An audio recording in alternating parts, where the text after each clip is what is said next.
আসসালামু আলাইকুম। সবাই কেমন আছেন? আশা করি ভালো আছেন এবং যারা ভালো নেই তাদের জন্য দোয়া এবং ভালোবাসা রইলো যেন তারা যেন সুস্থ হয়ে থাকে। কারণ আমরা প্রতিটা মানুষ সুস্থতা থাকার জন্য সর্বোচ্চ আমরা চেষ্টা করি এবং সুস্থ থাকলে সব কিছুই করতে ভালো লাগে। আমি আজকে কিছু বিষয় আপনাদের সাথে আলোচনা করব। সেই বিষয়গুলো যারা বিজনেস করতে চাচ্ছেন এবং বিজনেস যারা করবেন এবং তরুণ উদ্যোক্তা যারা হতে যাচ্ছেন তাদের জন্য কিছু কথা বলবো এবং যারা ব্যবসা করতেছেন তাদের জন্য কিছু বলবো কথা। সর্বপ্রথম আমাদের ক্রেতা যারা আছে, যারা আমাদের প্রোডাক্টগুলো কিনেন, তারা যারা নতুন, একবারে নতুন, তারা কিন্তু প্রোডাক্টের বিষয়গুলো অনেকগুলো ধারণা থাকে না। সেক্ষেত্রে তারা যে বিষয়টা করে সেটা হলো যাদের কাছে প্রোডাক্টগুলো কিনে তাদের প্রতি কিন্তু এবং এই নির্ভরশীল থাকে। তা আমি বলবো যারা নতুন উদ্যোক্তা তাদেরকে একটা কথা বলবো। আজকেও আমার কাছে একজন ক্লায়েন্ট আসছিল, সে একবারে নতুন। তো আমার ভিডিওগুলো দেখে তারপর আমার কাছে প্রোডাক্ট নিতে আসছে। তো আমার বললো তো কালার গুলো বা যেটা কোনগুলো চলে সেগুলো দেওয়ার জন্য। তো সে বলল আমার কাছ থেকে ৫-৬ হাজার টাকার মাল নিবে। তো আমি যে বিষয়টা করলাম সেটা চিন্তা করলাম যে প্রোডাক্টগুলো রানিং এবং আমার কাছে যেটা চলতেছে বেশি সেই কালারগুলো দিব এবং সে যেটা চাইবে না সেটা দিব না। তারপরে তো আমি দেওয়ার পরে সে যেটা বলছে আমি দেখেন ভাই, তারপর আপনিও দেখেন আপনার পছন্দ, যদি যেটা অপছন্দ সেটা দেব, না যেটা পছন্দ সেটা দিব। তো ওনার কথা মতো এবং আমার কথা মতো যেভাবে দিলাম, আমরা এখানে 4-5 হাজার টাকার মাল না দিয়ে, 5-6 হাজার টাকার মাল না দেওয়া, যেইগুলা চলে বেশি সেই কালারগুলো মিলে একটু কম দিছি। সেখানে আমরা 3,000-এর কাছাকাছি কিছু টাকার প্রোডাক্ট দিয়েছি। কারণ কি জন্য, আমি চাইলে এখানে 6-7 হাজার টাকার মাল দিতে পারতাম, কিন্তু আমি সেটা করি নাই। আমি চেষ্টা করছি যেন চার চাহিদা অনুযায়ী আমি মালটা দেওয়ার জন্য, চার চাহিদা যেন পূর্ণ হয় এবং সে যেন মালগুলা বিক্রি করতে পারে। বিক্রি করতে পারলে আবার আমার কাছে আসবে ইনশাআল্লাহ, আশা করি, দোয়া করি। তো আমার কাছ থেকে যারা আমার ব্যবসা শুরু থেকে অনেক কাস্টমার যারা ক্রেতা আছেন তারা কিন্তু এখনও পর্যন্ত আমার কাছ থেকে প্রোডাক্টগুলো নিচ্ছেন। তো সেই ক্ষেত্রে বলবো যে এই যে রিপিট কাস্টমারগুলো, তাদের সাথে আমার যে একটা সম্পর্ক গড়ছি, সেই সম্পর্কটা আসলে একটা মধুর। এবং তারা কিন্তু অনেকেই কিন্তু আমার কাছ থেকে ছাড়া অন্য কারো কাছে প্রোডাক্ট নিতে চায় না। এবং অনেক সময় আমি যে প্রোডাক্ট নেওয়া থাকে সেক্ষেত্রে কিন্তু নেয় না, না 1 মাস বা 15 দিন বিক্রি নাই করলাম। কিন্তু আমি যেটা বলি যে ভাই দেখেন, আমার কাছ থেকে এখন নাই, কিন্তু আপনি ব্যবসা করার জন্য অন্য জায়গাতে আপাতত নেন, পরে আমার কাছ থেকে নিয়েন, কোনো সমস্যা নেই। এবং আমি চাই তাদেরকেও বলি যে আমার কাছ থেকে যদি কেউ 5 টাকা কমে দেয় তার কাছ থেকে নেবেন। কেন, আপনি যেখানে 2 টাকা প্রফিট করবেন সেইখানে তো ভালো। কিন্তু আমার কাছে যেটা আমি মনে করি যে তার সুবিধা, তার স্বার্থের জন্য আমি কাজ করি। এবং সে যদি মনে করে যে আমার প্রোডাক্টগুলো কথাগুলো এবং সে আমার কাছ থেকে প্রোডাক্টটা নিয়ে লাভবান হবে, অন্যজনের কাছ থেকে আমি একটা কম রাখছি এবং প্রোডাক্টের চাহিদা অনুযায়ী শিখে, কোয়ালিটি অনুযায়ী এবং কালারের দিক দিয়ে, সব দিক দিয়ে যদি মনে করে অন্য জায়গা থেকে আমার কাছে ভালো, সে আমার কাছ থেকে নেবে। তো আমি এইটাই মনে করি, না আমি জোর করে কোনো কাস্টমারে আনতে চাই না এবং আমি চাই তাদের চাহিদা অনুযায়ী আমার কাছে প্রোডাক্টটা যেন নিতে পারে, সেটাই আমি চাই। কিন্তু সম্পর্ক রাখি, যে কল দিই বা কথাবার্তা বলি, এটা একটা করি, এই আসি বিষয়ে এবং তাদের সমস্যাগুলো সলভ করার চেষ্টা করি। তাই আমার মতনই যেন যারা বিক্রি করেন তারা যেন এরকমভাবে আপনারাও যেন আপনাদের প্রোডাক্টগুলো আপনাদের ক্রেতার অনুযায়ী, কিন্তু চাহিদা অনুযায়ী কিন্তু প্রোডাক্টগুলো দিন।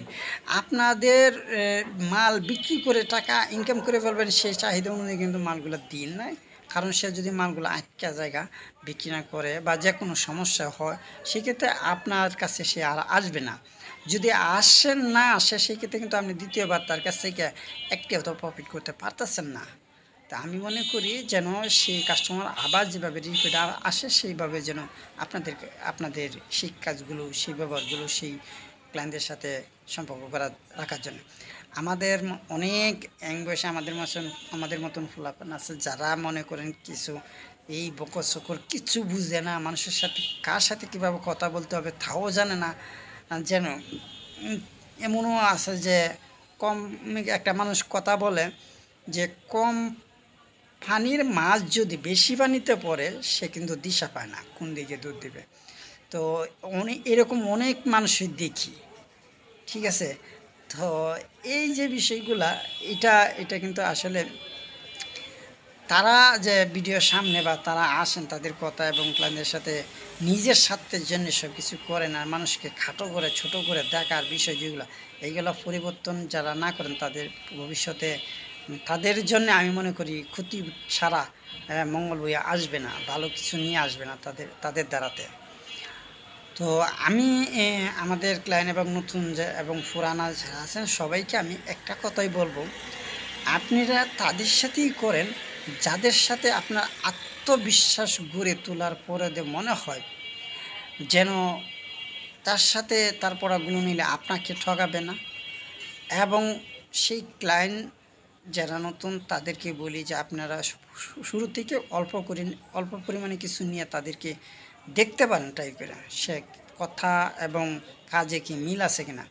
আমি একটা কথা বলি, আপনার যে কথাটা সত্য কথা মিথ্যার সত্য বানায়া চালাবেন সেটা কিন্তু বেশি দিন টিকবে না। কারণ কোনো না কোনো কারণে যদি জানে আপনি মিথ্যা কথা বলছেন, কিন্তু আপনার কাছে সে কিন্তু আপনার কোনো কথাই সে শুনতে চাবে না। কারণ কেন, আপনি তো একজন মিথ্যাবাদী, আপনার কথাগুলো মিথ্যা হয়েছে, সেক্ষেত্রে আপনার কথা তো শুনবে না বা আপনার দিকে তাকাইয়া দেখতে চাইবে না। যদিও চোখের সামনে পড়েন সে অন্যদিকে চোখ ফিরায় নেবে। খুব খারাপ একটা জিনিস, সেটা হলো মানুষের মিথ্যা কথা। তো মিথ্যা কথা বলে বা নিজের স্বার্থের জন্যে কারোর সাথে প্রোডাক্ট বিক্রি করেন না, একটা কথা বলি। তো আমি আজকে এই আলোচনা করলাম যাতে দুজনের পক্ষেই ভালো হয়, যারা কিনবেন তাদের জন্য যেন ভালো হয়, যারা বিক্রি করবেন তাদের জন্য যেন ভালো হয়। তো আমরা সামনের দিকে, আমি কিন্তু অনেক দিন ধরে ভিডিও করি না, করতে পারি, কিন্তু আসলে একটা হইলো কি এই কাজের একটু চাপে নিজেরও একটা ওইভাবে ভিডিও করার মতন মন মানসিকতা এখন নাই, কারণ যেহেতু কাজ করতেছি সেই বিষয়। তো আমি আশা করব আপনাদের মাধ্যমে সত্য কথা এবং সততা যেটা আছে সেইগুলো কথা বলতে। আমরা একটা কথা জানি, এখন আমি যদি মিথ্যার সত্য বানাই, এটা যদি ভবিষ্যতে মিথ্যা হয়, মিথ্যার কথাটা সত্য বানাই ভবিষ্যতে মিথ্যা এটা প্রমাণ হয়, সেক্ষেত্রে কিন্তু আমার আস্থা তাদের প্রতি হারায় যাবে, আমার প্রতি আস্থা যেটা সেটা হারায় যাবে। আমি ওইরকমভাবে কোনো কারোর সাথে কথা বলছি না, মিথ্যাই ছাপ এবং সত্যটা সত্য, এটা। কিন্তু আমাদের পরবর্তীতে যারা আমাদেরকে স্মরণ করবে, আমাদের কথাগুলো শুনবে, আমি তাদেরকে একটা বলি, তোমরা সত্য মিথ্যা নিজেকে যাচাই করে তারপরে কাজগুলো করো, তাদের সাথে সম্পর্ক করো। আমি সেটাই বলি, এখনও বলছি তখনও বলছি, তুমি জানো না অনেক কিছু, কিন্তু তোমার জানার চেষ্টা করতে হবে, তদন্ত করতে হবে এবং যাচাই বাছাই করতে হবে। তুমি সত্য নিয়ে চলার চেষ্টা করো।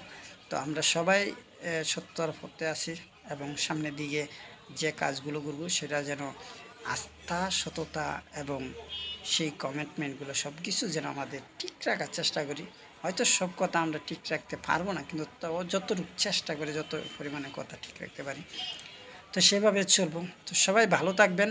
আর যারা আমার সরাসরি কারখানা থেকে যারা প্রোডাক্ট নিতে চাচ্ছেন তারা আমাদের সাথে যোগাযোগ করবেন। আমাদের ইউটিউব চ্যানেলে উপরে নাম্বার আছে, সেই নাম্বার থেকে যোগাযোগ করেন। সবার জন্য ভালো থাকবেন, সুস্থ থাকবেন, দোয়া রইল সবার জন্য।